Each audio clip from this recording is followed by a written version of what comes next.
Hey friends, it's me, the Ebony Otaku, the well-rounded nerd.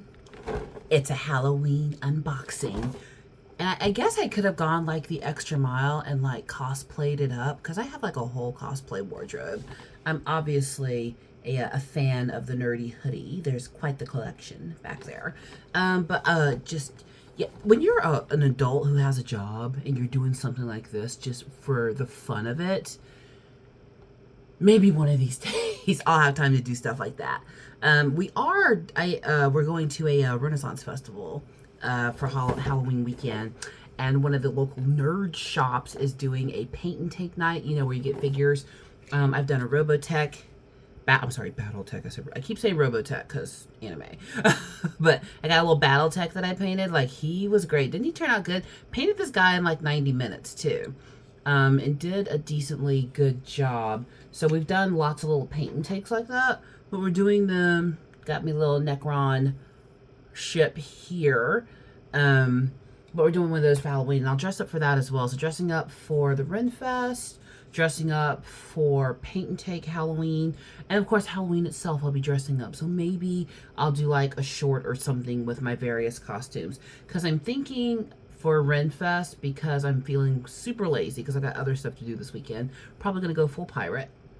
And then for Halloween I'm thinking Fiona from Fiona and Cake. And then for Halloween, probably might do Miss Kobayashi's Dragon Maid Toru. I've got that whole costume.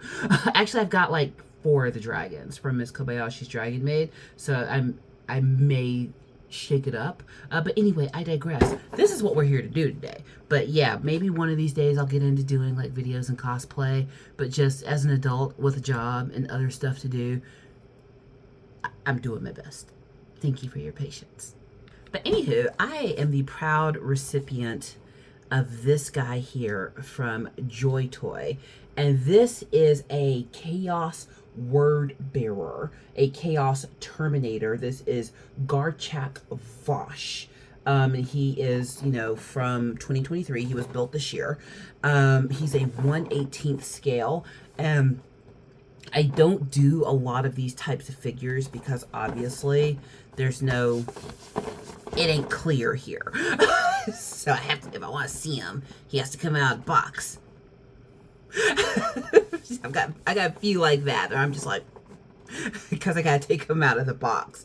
However, I really love this because if you have followed my channel for any amount of time, you know that my favorite Chaos Legion is the Bearers of the Word under Lorgar the Aurelian. I love their story because it's just, they had a passionate drive to adore, to worship, to throw glory upon, and it was rejected. And this is what happens when you reject your most devoted. Like, every company out there who doesn't treat their workers right, who are super loyal to them, needs to pay attention to the bearers of the word, because this is what happens when you reject devotion. Okay, I'm done. That was a lot. But yeah, I do love this. And if you don't know much about the Terminators are a special type of warrior amongst the Legiones Astartes. It's actually a great honor to be entombed in Terminator armor. The Terminators are warriors who are this close to meeting eternity. That's a good way to say that. Yeah, to meeting eternity. And if they've been great in battle, if they have proven to be a superior brother of battle, then they could incur the honor of being entombed in Terminator armor. And what do we mean by entombed? So that Space Marine's body, brain, what's left of his body, is implanted in armor like this that he lives in now. Like, he is genetically connected to this. For all intents and purposes, the armor is the Space Marine. At that point, he does not become separated from it. And he can go on living and fighting. And in a culture that is all about making war, because in the future there's only war. In a culture that is all about making war, that's like the greatest honor that can be bestowed upon them. There is dying in battle, but then there is the gift of being able to battle onward, even kind of after death. The Terminators are real complicated. This is old technology. Old technology in terms of being 30,000 years in the future, because remember, the Adeptus Mechanicum, they don't invent anything. They resurrect old technology. They're a great research firm on Mars. So they're out there digging up all the things humans have created over the years and making them applicable to their current time. And Terminator armor is one of those. Now, me personally, I'm not sure that is how I would like to spend the next 1,000 years. Because potentially, this is immortality to be entombed. As long as the battle gear is kept in good condition, you can just go on and on and on and on and fight battles. Well, why aren't all the Space Marines, Terminators? It takes a certain type of Marine to not go completely mad when being entombed in the armor, because even the greatest Marines at some point are going to take their armor off. Their armor is in addition to who they are. It's not who they are. And when you are entombed in Terminator armor, it becomes who you are, and it can drive you mad. And you don't want to implant a psyche into Terminator armor that could go berserk, because these are hard to take down. So even not everyone is going to get this great armor, and there's a limit to how many there are. Kind of like the Titans. Titans are great. Why isn't every battle fought with Titan? Well, they're hard to make, for one thing, and they're hard to run, because the Titans are machines with spirits and brains and emotions, but they also have people in them connecting to them to control them at the same time. And if one of them goes left, as we are reading in Eisenhorn, when they go left, they go real left. So there's a limited number of those. There's a limited number of these. Kind of the same concept on a much smaller scale. Now, I will say, when it comes to figures like this, pay attention to that. See how it says 15 plus? There's a reason. Like, I obviously am pro figure. Like, I have quite the collection. That's the Funko Pop wall. I have quite the collection. I love action figures. And if you're looking at my face right here, yes, it is swollen. I had dental surgery a few days ago, and it's coming down. But yeah, I love a figure, but everything is not made for all ages. And look at me, parents. Look at me. Look. Just cause it's a cartoon, just cause it's animated, just cause you can buy it in the toy section at Target, does not mean it's for a child. I outed a kid I was babysitting once to his family, because I put it on the kids version of the Netflix or whatever when I would babysit. And I came in there one day, and this kid's like 8 or 9. And he was watching Trigun. And I was like, "Does your mother know you're watching this?" He just looked at me and smiled. I was like, I was like, if you're going to get this influence in your life, it's not going to be at my house. And I told his mom, I was like, "Do you let him watch this?" And she said, "Yeah, he was watching Trigun and Cowboy Bebop." And I was like, "You know those are not kids shows. It's a cartoon." Honey, have a seat. There's a reason it aired on Adult Swim. Okay? So just... This is one of those figures. Now, every kid's different. I grew up watching all the things with my dad. Like, he loved animation too. And he loved horror movies, sci-fi, all of that. Like, I was raised on the Twilight Zone. The original Twilight Zone, Rod Serling. I was raised right. Me and my dad, like, one of our favorite things to do was watch horror movies when I was a kid. Like, Chucky means nothing to me. Like, I never found any of that kind of stuff scary because, I've been watching it since I was 5. But every kid is different. And, just be aware, because we're going to just look at that. We're going to take him out the box and give him a look over. For some kids, they're going to be like, "Oh, man, that's cool. Awesome." For others, the look of this thing sitting on their shelf at night might give them nightmares. So just know your child before you buy them this. And everything, just cause it's a cartoon or a toy, does not make it for kids. Okay? Okay, so let's take him out the box. One thing I do love about this kind of figure is they are very respectful with the packaging. It is done very, very well. So let's go ahead and slide him out. Ooh. Box.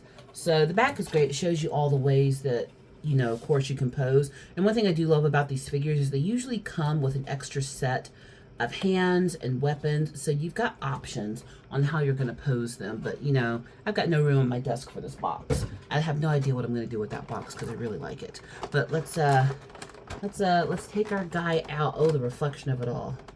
Isn't he just glorious? So, I know you've probably seen a picture of this guy on my channel before. I had actually taken him out briefly and then put him back. Because I was like, oh no, he's video worthy. So, let's open this minion up. 1 second, I put him back in there real good. Oh my god, when I first got him, he had only been out of the box for like 8 seconds before I put him back in. He still has new figure smell. You know, it's like that plasticine and paint thing going on. Like, it's great. Like, if you just... It's good stuff. It's like new car smell. Now, that is a face that only a mother could love. So let's go ahead and take a closer look. We got a mace. Love that. Can you imagine seeing something like this coming at you swinging a spiky hammer?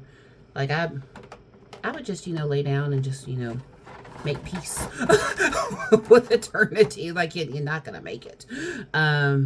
But here he comes, here he comes. I love it. One of the reasons I want him out is I need the inspiration for my Chaos Wordbearers that I'm building. Like, oh my goodness, he's so great. The horns. So the reason he looks this way, you know, he's got the little elephant horns and the skulls and, you know, the pauldrons with these crazy insignia on them, is he is a Chaos Terminator. So just like any of the Space Marines could be corrupted by chaos, any human can be corrupted by chaos, so can the Terminators in this state. So not only is he a super powerful warrior built into this armor, but now he's possessed. So yeah, that just makes him extra dangerous. But I want him out for motivation as I continue to paint my kill team, which I haven't really gotten a lot of chance to do that. I wanted to do some videos painting the kill team. Haven't gotten time to do it because I've just had life stuff going on. But he's great because it helps when you have a figure like this and you're painting. It's not that you want to copy this.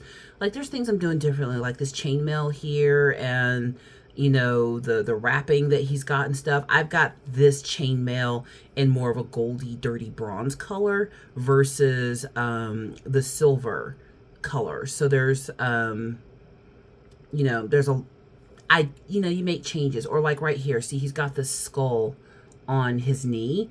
I've got one that's got something like that on my team, but I painted the skull like as white as I could make it to stand out against the crimson. So just get a figure like this. If you're painting an army, get something that gives you a reference. Let me say this the right way. If you want your figures to look as correct as they can according to the lore and according to all of, you know, the books and whatnot, then it's good to have a reference piece. But you don't want to copy it. You still want to make your army your own, and depending on who you play the tabletop game with, different levels of painting are actually required. So if you're just playing amongst friends, like, y'all might be trading figures to play with to do the tabletop war game. You might have partially painted figures. You may have just glued them together. You know, that's always okay amongst friends. But if you start going out to like hobby houses, or you want to play in like a local tournament, there are actually requirements for them being painted. And that can be as minimal as at least, you know, have them all, you know, at least have the base coat on. You know, you've primed them all. It could be, you know, at least 3 colors on your figures to be a part of the tournament. It could be they have to be fully painted. And there are even some tournaments out there, just depending on how deep you want to go, there are some tournaments out there where your painting has to be correct. Like, it can't just be the version of them that you wanted them to be. Like, you can't take your Bearers of the Word, who obviously have this very distinct red as their main armor color, and decide it's going to be green. That's the color of the salamanders. So just be aware of that. If you get into playing the game and you start playing outside of like your family and friend circle, there are varying levels of gameplay and there's varying levels of seriousness that it's taken. Like, I play with people who just like, you know what, bring your figures, we have a great time, it's good. But then like when places like hobby cafes and stuff host game nights, It just depends on the crowd. Sometimes the crowd, they're all just happy to have people to play with, and sometimes they are elitist nerds who ruin it for everybody and want everything perfect. So just be aware. What side of the nerd spectrum do you fall on? So let's better examine what we've got going on here. So what I do love is that his insignia definitely identifies him as Chaos, and the Chaos Legions are interesting because it's not that they're loyal to Chaos. The legions that are loyal to the Emperor are loyal to the Emperor. The legions that have been taken by Chaos, they are free. That's the best way I can put that. They are loyal to themselves at that point. They still adhere to some type of ranking system for the most part. Like if you go into the lore in Fabius Bile and whatnot, on his little craft world that he took over, like there's a definite hierarchy and still a recognition of military rank to a certain degree, which keeps them civilized and not like the rest of them. At least in their brains. So they still have some recognition. That's why you still see insignia. But cool thing is you can see his trophies. So these skulls up here would be trophy kills. You wouldn't just put any old skulls up there for the sake of it. These are going to be important kills when he's been on the battle for him to hold on to them like this. And then also what I do love, like one of the reasons I'm handling this figure this way is because he's got a lot of points of articulation. So obviously shoulder movement, we've got wrist movement here. The legs have a lot of articulation, which I'm pretty impressed with. But even like down here, the ankle joint has articulation to it. The one thing that does not move is the head, but that would be true for Terminator armor. There's no reason for the head to move. But when it comes to finding a position where they will stay standing on your desk or wherever you're going to display them, this is great because you can get them in a position where they're not going to fall over, especially, you know, since they're putting them in boxes where you can't see them. So what else do we have here? So he's empty-handed, so he's got a couple of weapon options here. We saw the mace, so I do kind of love this. One of my kill team, I gave him the mace with a bolter, but he has two bolters here. And I think for him to do a double bolter, so these are great. I love the, don't you love the detail? Look at that. Like, I'm a decent painter. I'm not going to say I'm a great painter, but I would love to be able to get to this level of detail. There's a lot of shops in the town I live in where people professionally paint armies and stuff. And I'm just always amazed at how they can just keep cranking out figures. But we all have a purpose. We all have a job. And then here is our other bolter. So they're pretty similar. They're basically, yeah, they're basically almost the same gun, same basic shape, couple of different properties to them. So we got a double barrel here and an interchangeable barrel there. So I think for him to be able to do that double-handed, so I have a bolter in each hand. Wow, I'm going to drop something and lose it. It's going to be these hands. You want these hands? I'm joking. That was a joke.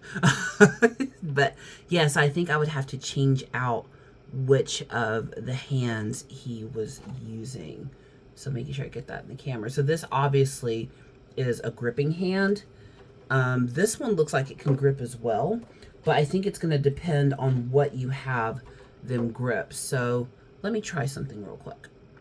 Okay, and my thoughts are correct. So he's got two of these hands. One's already on where they've got the finger extended, the index finger extended. That is so you can take this hilt and push it in, and now his finger should be on the trigger. So that's pretty perfect. So it takes a little bit of maneuvering to get it just right. There we go. So now he would be gripping his weapon and have the finger on the trigger. And with the fist here, the curled fist, you have the option to... man, this one is difficult. And I was trying it off camera to see if I could get the mace in the fist without causing damage. And I got a little discouraged. But I do believe in the more curled fist, that's where this should go. It's going to take some maneuvering to get it in there, though. And I'm not sure I want to do it because I feel like I'm going to bend these fingers out of shape if I try too hard. But you have the option. You could have one hand with a bolter, one hand with a mace. You could go double bolter, or you could even go, you know, just the mace and with the other hand. So that, I do love that about these types of figures, is getting the options in how you want to pose the figure. I'm not entirely sure where he's going to end up living in my office. Like this is a great little figure, and it's one that I would want to be able to see like on my desk. And there's already a few figures on my desk, so I'll have to figure out where he can go, because like, I mean, you can't see my desk set up, but I have like laptop in front of me, and then 1, 2, 3 other monitors out there. And then, you know, just accoutrement on the desk, the headphones, the stuff I need for work and all that. So I'm not quite sure where he can live, and I can see him without knocking him over by accident. A lot. So we shall see what the fates bestow. But I like this guy, and I love, I don't get a lot of the Joy Toy figures, but they do make some really, really good ones. Their Warhammer work is exceptional, but when it comes to stuff like this, you know, I don't, obviously, when it comes to actual figures, obviously I have a preference on actual action figures I collect the most of. But this guy was a gift. And it was quite spectacular to receive him. This might not have been one I would have gone out and gotten myself, but it was really exciting when I opened him and saw what was inside of that particular UPS package. So I wanted to share him with all of you. Now, if this face doesn't put you in the mood for Halloween, I don't know what will. Like, I don't know how my channel became so focused on Warhammer. I wanted it to be a feature of the channel. But, you know, I guess there's not a lot of females out there who are into the old Warhammer. If they are, they're not talking about it very much. Well, I'm here to talk about it. I love me some Warhammer. And there's other things back here that I love too. Time goes by and I have time, I'll get to other things. But I know I can consistently keep the Warhammer content coming, and I'll sprinkle in other things as my time allows. But that was just a fun little different video from what I've been doing, so I hope you enjoyed that. And next time I do a figure, okay, I'm not going to promise it, because I'm probably going to do a couple of Transformer unboxings, because I got some that I have not seen and I really want them out of the box. But I do want to take y'all with me as I paint my kill team. So I hope you enjoyed that, and please like, comment, subscribe, and I'll see you in the next one.